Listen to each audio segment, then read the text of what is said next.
दीदी एक देखा जाता है कि स्वार्थ के लिए स्नेह के संबंध तोड़ देते हैं, अकेले हो जाते, हम दो हमारे दो ऐसे लाइफ जी रहे, कनेक्शन नहीं रहता।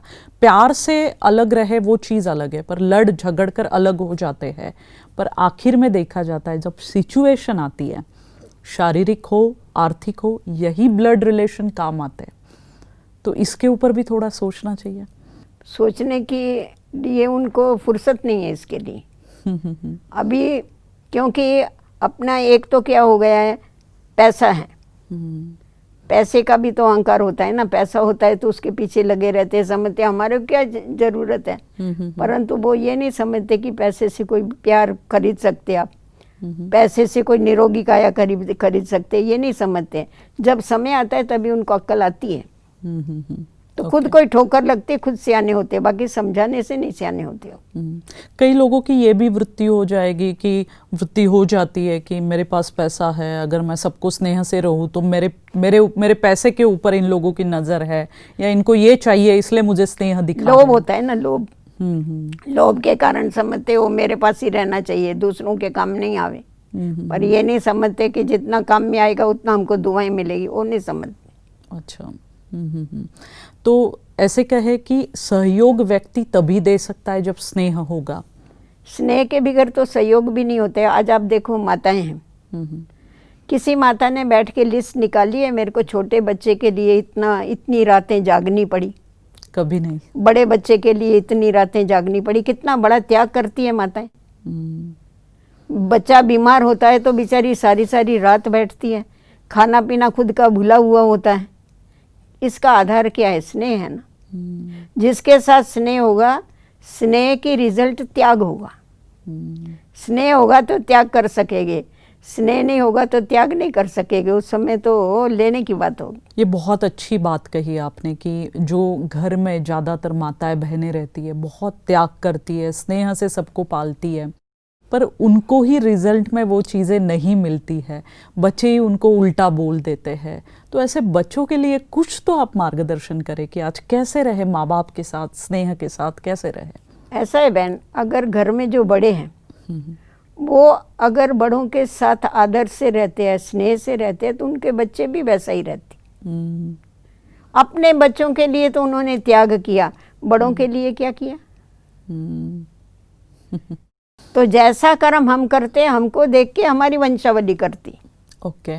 तो अगर आपको बच्चों को सुधारना है, बच्चों को सिखाना है, तो पहले खुद को सुधारना पड़ेगा।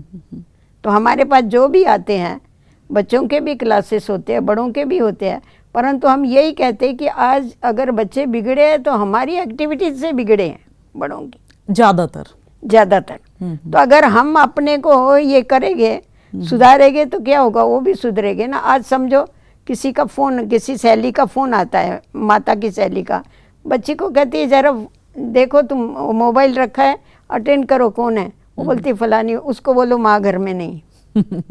फिर उसको तुम बोलेगी कि तुम सच्चा बोलो, वो बोलेगी सच्चा? आपने ही तो उसको झूठ बोलना सिखाया।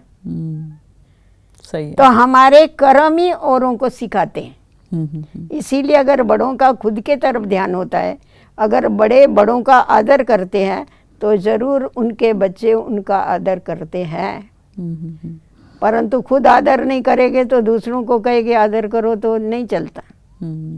और आजकल ना कई माँ बाप, ये भी मैं देखती हूँ, स्नेह से पालना नहीं होती है। मार कर या कुछ बोल कर, हमेशा टॉर्चर कर कि देख उसका बच्चा कितना आगे बढ़ रहा है, तू तो कुछ भी नहीं है, ऑलराउंडर है वो। तो हमेशा ऐसे क्या बोलते हैं, बम्बारिंग चालू रहती है, और उससे बच्चे के एक मानस पटल पर कुछ अलग छप जाता है। हाँ, जरूर अलग छपेगा ना। उसको पॉजिटिव बातें देने के बजाय वो नेगेटिव ही देते रहते हैं। कभी भी कंपेयर नहीं करना चाहिए किसी के साथ। अगर कंपेयर करते हैं ना तो सामने वालों का मनोबल गिरता है। और वो तो बेचारे कोले कोले पौधे होते हैं ना, उनको तो प्रेम से संभालना चाहिए, चलाना चाहिए। वो नहीं, आज टाइम नहीं है ना किसी के पास। माँ बाप खुद के बच्चे को खुद ही दूर कर रहे हैं ना, स्नेह दूर ऑटोमेटिक हो रहा है ना, ऐसे बिहेवियर के कारण खुद ही दूर करते हैं। फिर वो बच्चा बड़ा होके बोलता है मम्मी बोर मत कर, मम्मी ऐसे मत कर, फिर उस समय फील होता है हाँ, वो बोलेगा तो फील होगा, परंतु तुमने उनको कितना फील किया। हाँ, वो भी है, सही है। देखो इसमें स्नेह में हम लोग देखते हैं कि माला है, हाँ, सिमरनी होती है ना, सही है। 108 की माला है। वो मन के जब अलग अलग होते हैं तब उसकी कोई वैल्यू है? बिल्कुल भी नहीं। कोई इधर गिरेगा, कोई उधर गिरेगा, परंतु जब भी उसको एक सूत्र में बांध डालते हैं वो सिमरनी बन जाती है। सही है।